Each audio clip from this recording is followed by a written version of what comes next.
Hey everybody, and welcome back to my channel, Meta Messiah. And well, it's the holiday season. I think it's getting close into Hanukkah. Happy Hanukkah. Christmas just around the corner. If you celebrate, then if you don't, either way, happy holidays, Merry Christmas, happy Hanukkah, happy everything that you celebrate this time of year. Um, should I call it Meta Messiah or the Okinami channel? I really do like being a channel for Okinami, this new crypto that's just captured a lot of people's imagination right now, for real, because we don't know what it does. But at any rate, Okinami has a really cool community, lots of smart folks, lots of folks all around the world.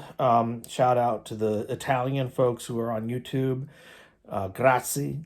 Okay, all these Italian YouTubers talking about Okinami. Shout out even to the Japanese folks. Those folks in Japan. Arigato. They are also talking about Okinami, and then a few of us folks, Aluxide Crypto, he's talking about Okinami, covers it quite regularly, and then of course here myself. Crypto Nico is the video where I actually learned about Okinami, and that was about at the end of July of this year, and I researched it quite a bit. And the more and more and more I researched about it, oh my God!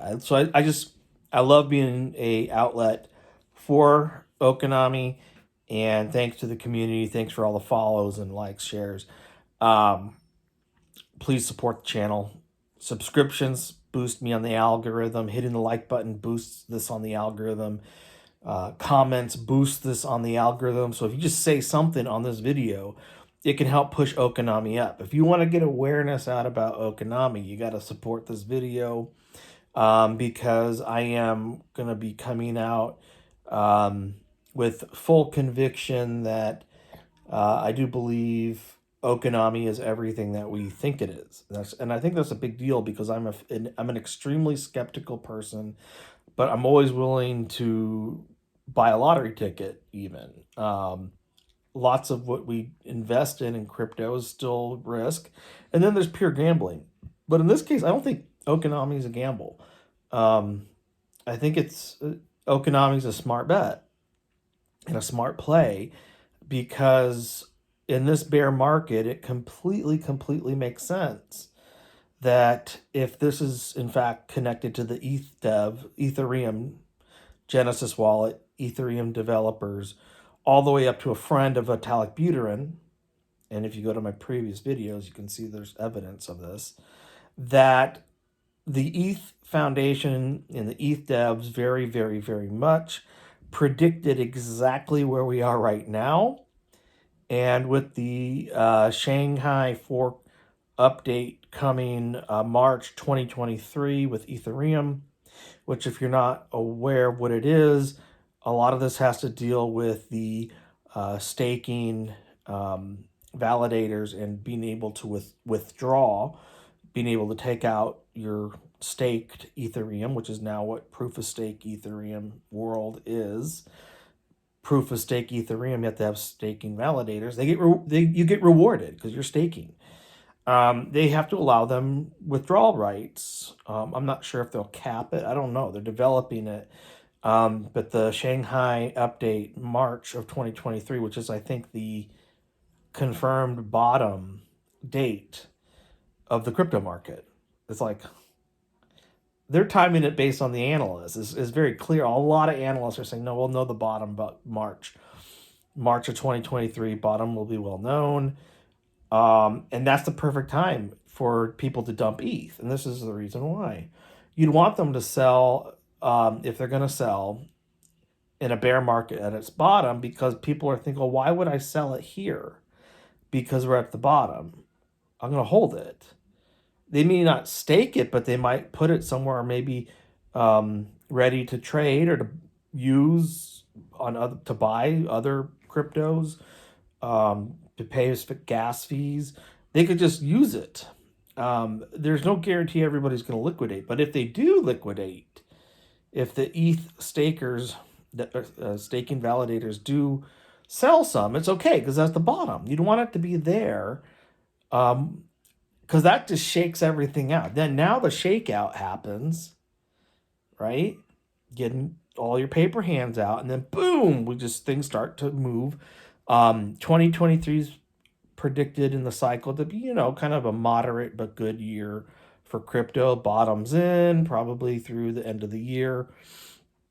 A lot of people feel it's going to just be, some decent gains, but nothing too spectacular. But then in 2024, that's when the big bull market run starts. And so if you're in a lot of projects right now super cheap, this is like a gift. It's a huge accumulation on a reset. It's like saying, hey, everybody, this is your last chance to, you don't have to even invest a whole lot of money. You just need to buy a lot of quantity. A lot of these good projects, or even off a small investment, they're going to just moon. And the reason for that is because everybody FOMOs in when it's too late. Everybody buys in when the bull market's pretty much done, like they did in 2021. Now they lost a lot of money. They're jaded. They hate it. Crypto's a scam. Crypto's going to die. The media is really pushing for this narrative right now that crypto's going to die. And the reason why it's not going to die is because of CBDCs, the centralized crypto currencies, state-sponsored cryptocurrencies, centralized banking cryptocurrencies, and so on and so forth. So the big boys of, the capitalist world, the institutions are like, we're going to make our own crypto. Okay?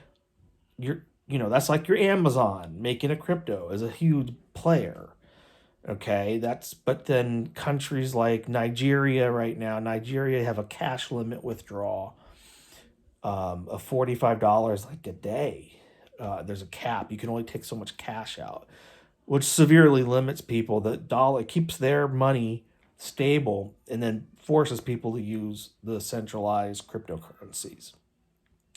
Because they'll probably say, well, if you buy the cryptocurrency, you can do withdrawals 24 hours a day, probably give you an increased amount. So that's becoming a competitive play. Okay. So the surge, there's a delay in the surge. Okay, everybody knows about the connection between the surge and then the Okinami stuff based on the tweet and the blockchain message. There might be a delay in the surge, and that's great. That's fine. They need to work through, the ETH Foundation needs to work through a very major update for 2023 for the staking thing to go smoothly. They don't want Ethereum to be negatively impacted as much as possible. So they're going to work on that. So they could commit time to that. And then with this big bull market, there's they know the cycle. 2024 is probably going to be a very possible Shiba Inu year for Okinami. What I predict for 2023, based on what I'm seeing, Okinami right now is at about 0.0044. It's just holding up about 0.004, and it's forming a new base, not in the threes, but in the fours. And where it's at, still less than a cent, and not even half cent. This is just an honest prediction. It can go it's low cap. So I could see it going anywhere from about 10 cents, being worth about 10 cents, to about maybe 5 cents. I mean, I know that people are going, whoa, what do you mean? 5 to 10 cents is a big jump from where it's at right now. It's a huge multiple. But 2023, again, is going to be probably very volatile. It's probably going to just be, spring bottom confirmed, and people really just dollar cost averaging in, and a lot of trading that's going to make it fluctuate a lot.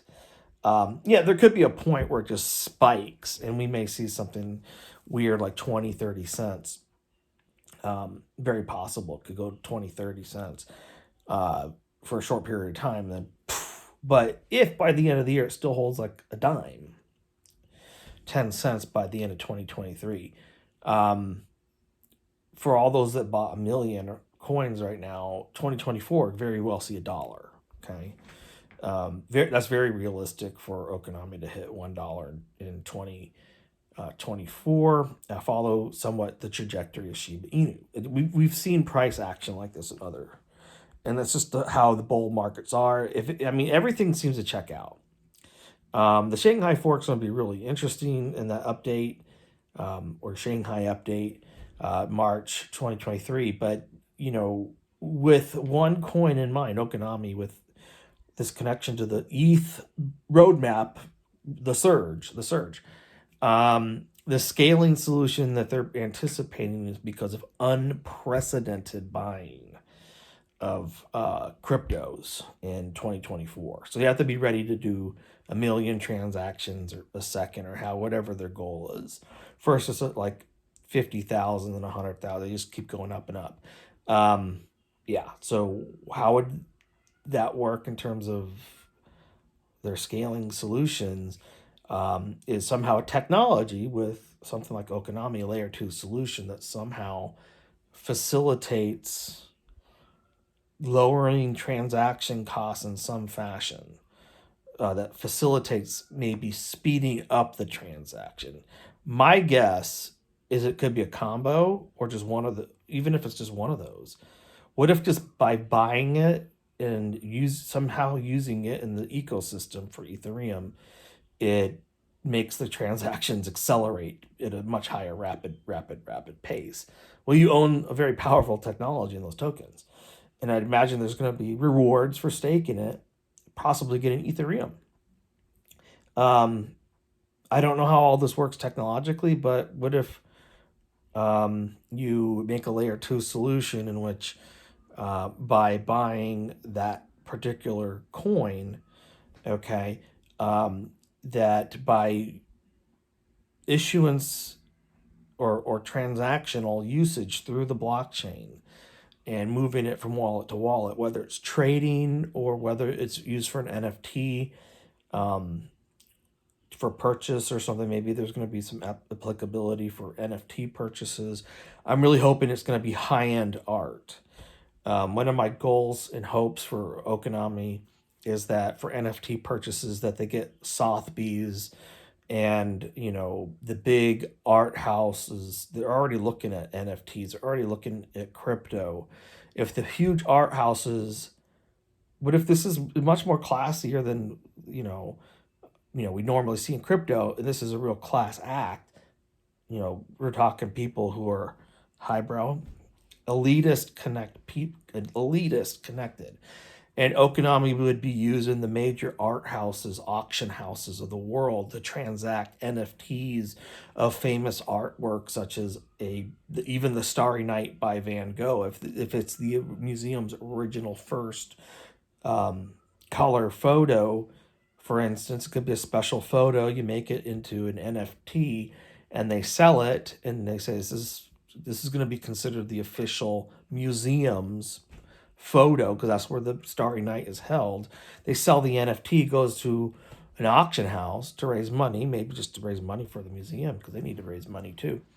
That's where their funding comes from, donations mostly, and sometimes selling artwork, or auctioning it. But the NFTs alone, imagine Okinami trading that NFT for something worth $18 million. Okay. What if by these large transactional use cases, where Okinami is a token, but I'm not necessarily saying like it's not a currency. I'm just saying it has to be somehow tied. It's somehow connected transactionally to uses such as what I just mentioned. And then, of course, the ETH somehow, there's a nexus, there's a synergy, okay? And this somehow accelerates the way that ETH transacts on the blockchain. I have no clue how they would do such a thing, but perhaps the latter is more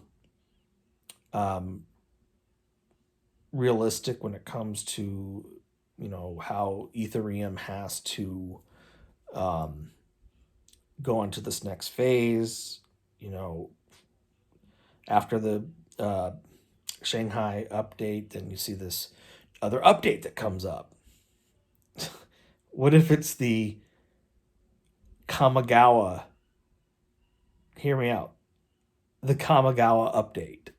And in 2024, Okinami's released in some way and connected to that into the surge, meaning this token will do X, Y, and Z for the ecosystem to help scaling. Okay. So if it doesn't make it faster, scalability, if it doesn't make it faster, right, then there has to be a more ubiquitous frequency, more, not necessarily the rate of transaction speed, frequency of transaction, how many, quantity. What if it somehow makes ETH use way more? Well, part of that would be if it's trading like Shiba Inu and there's lots of trading of it. However, if there's a utility, then what you can use it for, okay, I'm not sure if that would be in the form of staking it, but I would imagine it would be somehow in the form of a conduit where it travels through the blockchain. I don't know about nodes or whatnot, but in terms of being movement through the blockchain, somehow the code does something. That's what code does. It's engineering, and it communicates. These things communicate. It could be some AI support for all we know. But either way, some of the most brilliant programmers out there working on such a thing. So if it takes a year to get there and it does all that we think it's going to do, be glad you can still accumulate into 2023 because you're going to want to buy more. Okay? Because the roadmap and the white paper is going to blow people away. I really think that's going to happen. And yeah, just keep watching the videos, folks. I've gone well over 15 minutes. I love talking about it. I have a lot of thoughts on it. Okinami's, this is something else. You have to watch my other videos to get more of the evidence, the context, and background. But we're talking an ETH layer 2 solution that, as far as Polygon, Matic, I'm thinking something in magnitude like that, but more. But by then, I think it's gonna outpace it. I really think this is the next Shiba Inu. Which I believe, I don't know for sure, but please do not take any of what I just said as financial or investing advice. If you see it, the description, this is not financial advice or investing advice. But I'm very excited about this project. I think it's super cool. You can't be in any better hands than the ETH Foundation people, the ETH program, Ethereum people making something. Okay, look at what they've already accomplished since they started. Much after Bitcoin 2007, 2008, and then Ethereum, I think somewhere around 2016 or whatnot. I mean, this Okinami is a 4-year-old wallet. It goes 4 years, 40 days apart from Shiba Inu, created before Shiba Inu. I believe Shiba Inu was the second wallet of the two made, and Okinami comes up 40 days before. Kids calling. I gotta go. Keep watching the videos. I'll have more. Subscribe, just support the channel. If you get the message out there, more people are going to be into your project, guys. All right, Nami Army. You got Nami Army. All right, I got to get going. Really happy holidays, and I better tend to my daughter before she has a conniption fit. Bye, guys.